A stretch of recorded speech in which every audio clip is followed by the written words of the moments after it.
case of two Saudi sisters who were found dead along the banks of New York City's Hudson River last week, bound together by duct tape in what appears to be a double suicide. It's being reported that the sisters had said they would rather kill themselves than return to Saudi Arabia. According to the Saudi Consulate General, 16-year-old Tala Faria and her 22-year-old sister, Rotana, had been living in Virginia for the last 2 to 3 years. Before their disappearance, the sisters were living in a shelter due to abuse allegations. Last week, the New York Times reported the Saudi embassy in Washington had called their mother to inform her that her daughters had applied for asylum. The kingdom is now also pushing back on reports that it has ordered that anyone related to the sisters return to the kingdom.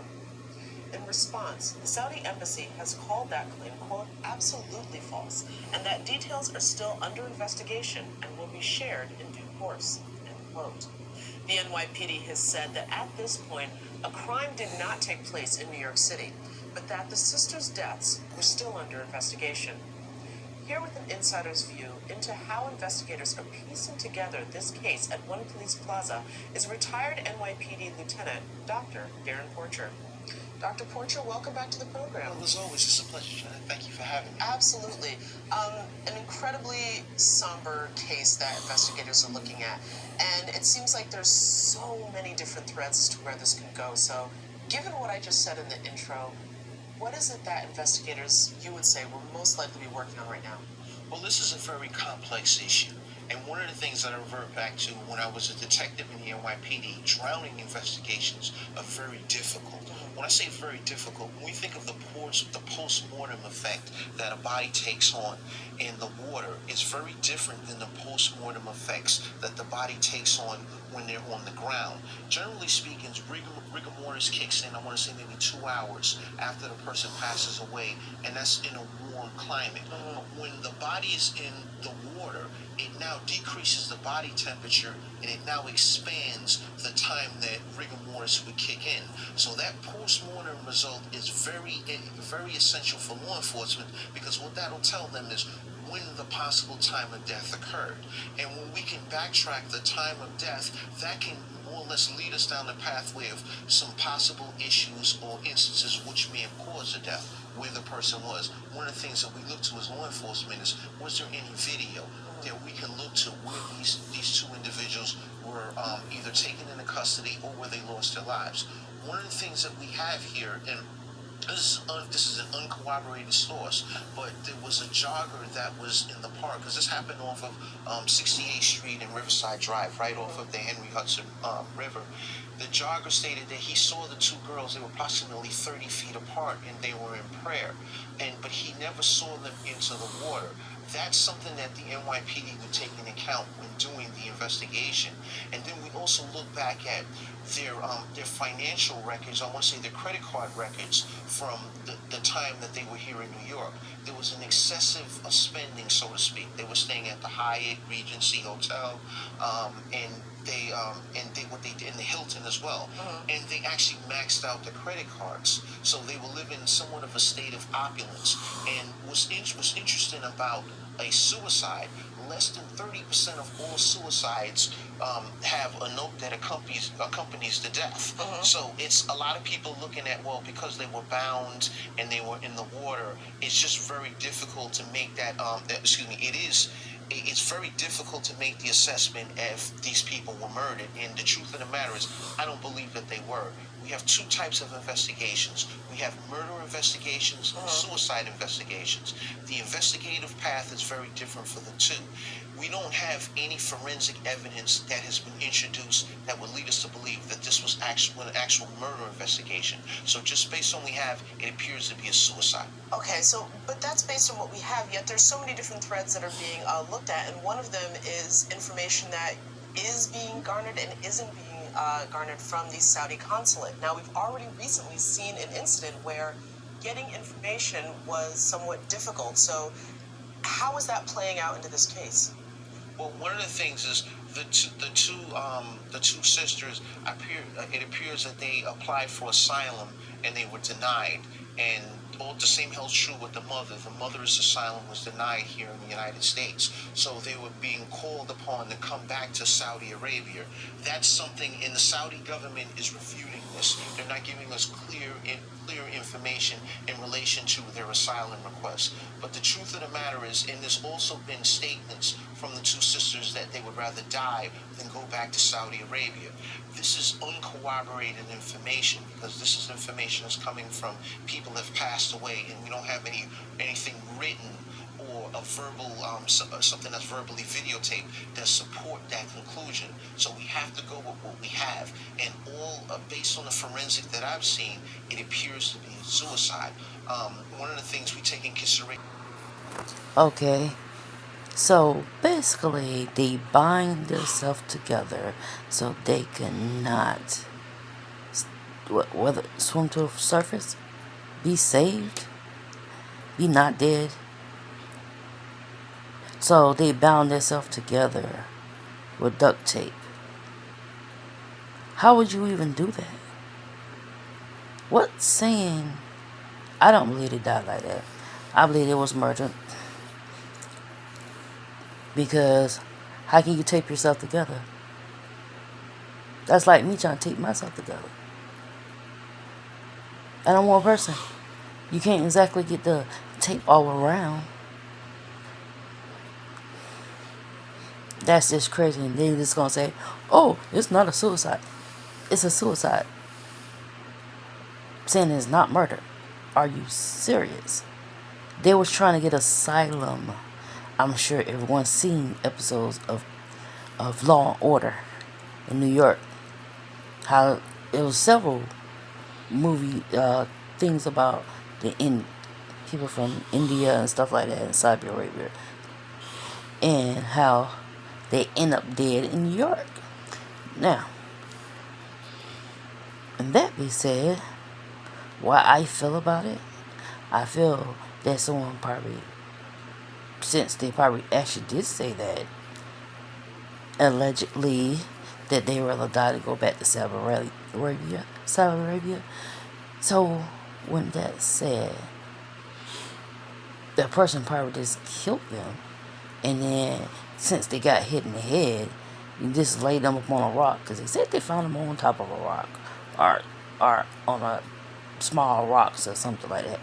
But that sounds like they was about to surface and they was laying on top of a rock. That's how it sounded to me. But anyways, I'm gonna let you see this other one and tell me what y'all think about this. I think there was murder. But as you see, the cop, he kept stuttering a little bit, and he looking sideways, and he's retired, and he still look young. So he's retired, and he still look young. He's dressed up in a nice old suit. That suit look expensive. Anyways, it's ugly, but it still looks expensive.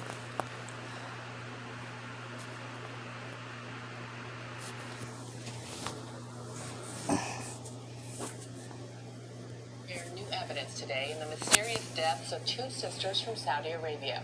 CBS News has learned they may be ruled suicides. The body of 23-year-old Rotana and 16-year-old Hala Ferreo were discovered bound together last week. Jerika Duncan is next to the Hudson River in New York, where they were found. Jerika, good morning.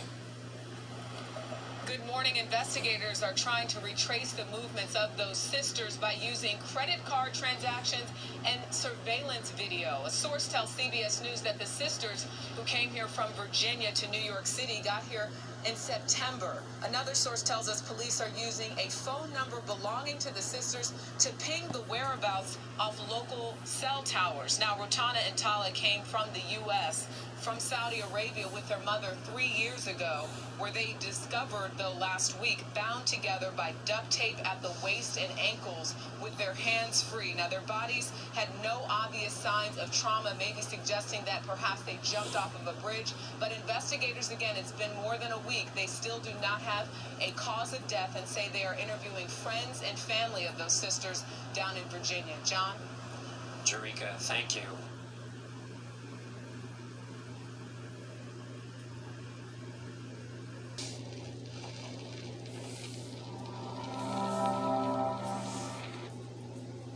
Structure and Bonding of Elements and Compounds, Part 1. This two-part video explains why there are only 4 possible structures that form when elements bond: molecular covalent, giant covalent, metallic, and ionic bonding. If you want to know more about each individual bond, you can click on these videos. Is a handy DIY adhesive used today to fix all kinds of things, from covering tripping hazards to sealing pipes. The tape was invented during World War II by the Revolite Company, a division of Johnson & Johnson. This adhesive was a rubber-based material applied to a durable duck cloth backing. It worked perfectly as a water-resistant sealant. American soldiers used it to repair windows, seal ammunition cases from water, and even make temporary bandages and seal wounds. At the time, it wasn't called duct tape. It was called duck tape. It is said that the name came from the duck cloth fabric used in the tape and its waterproof characteristics. It would also gain other nicknames in the military, such as rigger's tape, hurricane tape, and 100 miles per hour tape, because it could withstand intense wind pressures. The tape also wasn't its famous silver color, but a more suitable military green shade. When the war was over, the soldiers brought the tape home with them. With the post-war housing boom, the tape was marketed as a way of holding together heating and air conditioning ducts. It then became known as duct tape, and it got its traditional silver color. In the Vietnam War, the military-grade level of duct tape was again in use. It was used to create jungle-style magazines, that is, 2 magazines taped together for faster reloading. It was also used to tape the soldiers' dog tags and equipment to stop them from making a rattling noise in the jungle. But duct tape had a unique new use on the battlefield. Deaths of 2 sisters from Saudi Arabia we first reported on yesterday. Their bodies were discovered last week bound together on a riverbank in New York City. Jerika Duncan is here tonight with an update. Jerika? Yeah, some new information we got, Jeff. Law enforcement sources say the NYPD is now leaning towards suicide as a possible cause of death. CBS News has learned police are tracking 16-year-old Tala Faria and her sister, 23-year-old Rotana's movements through the use of their credit card transactions and a phone number the sisters used. Investigators are also looking at hotels, transportation, and boutique shops for video evidence to retrace their whereabouts. Now, the sisters were found last Wednesday on the bank of the Hudson River. Police believe the sisters were alive when they entered the water. The youngest sister was reported missing in August. Officials are still not clear why the sisters came to New York in the first place. Tomorrow, police are expected to hold a news conference to update us on the investigation. Still, as we've talked about, a lot of questions with this one. A lot of questions and a really sad story. All right, Jerika, thanks. Investigating a growing mystery surrounding the deaths. The Arab News that's reporting something a little differently. You have the New York Police Department saying that they spoke to the mother and the mother told them that the Saudi government contacted her. Investigators in New York say they still don't know how a pair of Saudi Arabian sisters died. The bodies of 23-year-old Rotana Faria and 16-year-old Tala Faria were found in the Hudson River last week. They had been bound to... Investigators in New York say they still don't know.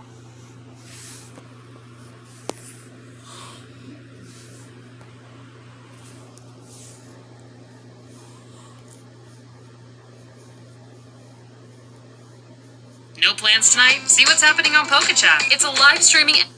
Well, New York City police could share new evidence today in the mysterious deaths of 2 sisters from Saudi Arabia. CBS News has learned they may be ruled suicides. The body of 23-year-old Rotana and 16-year-old Tala Faria were discovered bound together last week. Jerika Duncan is next to the Hudson. Well, New York City police could share new evidence today in the mysterious deaths of 2 sisters from Saudi Arabia.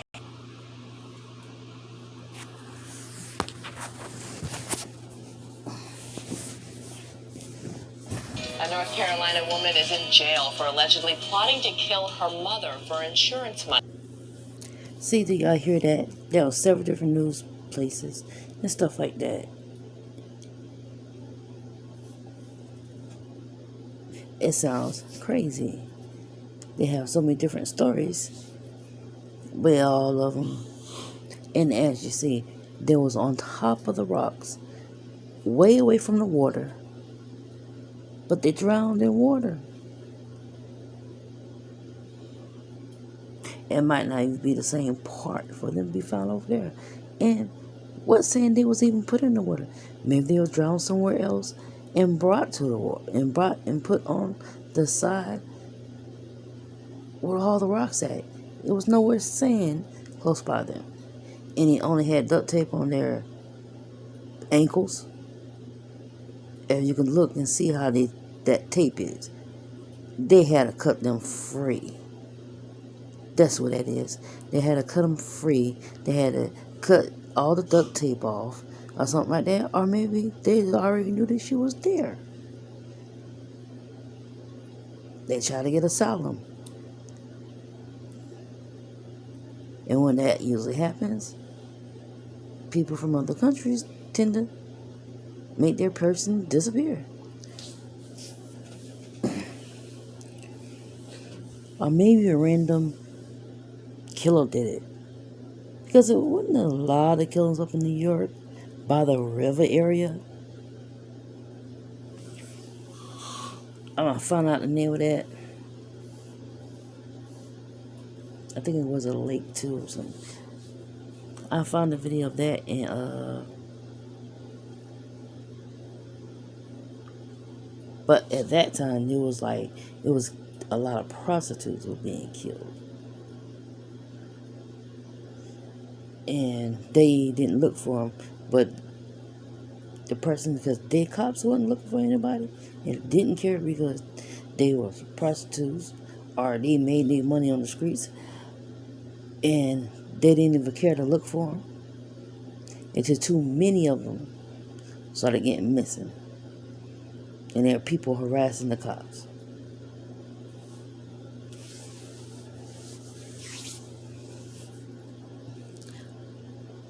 Well, I hope y'all look forward to that new next video.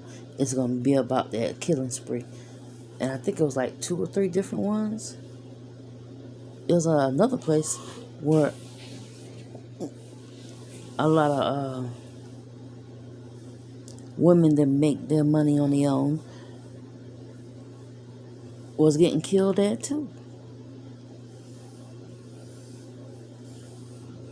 And they ain't do nothing about it for a very long time. They just ask people in and arrest people and then let them go. Act like they're trying to do something. But anyways, them 2 stories will be my next 2 stories.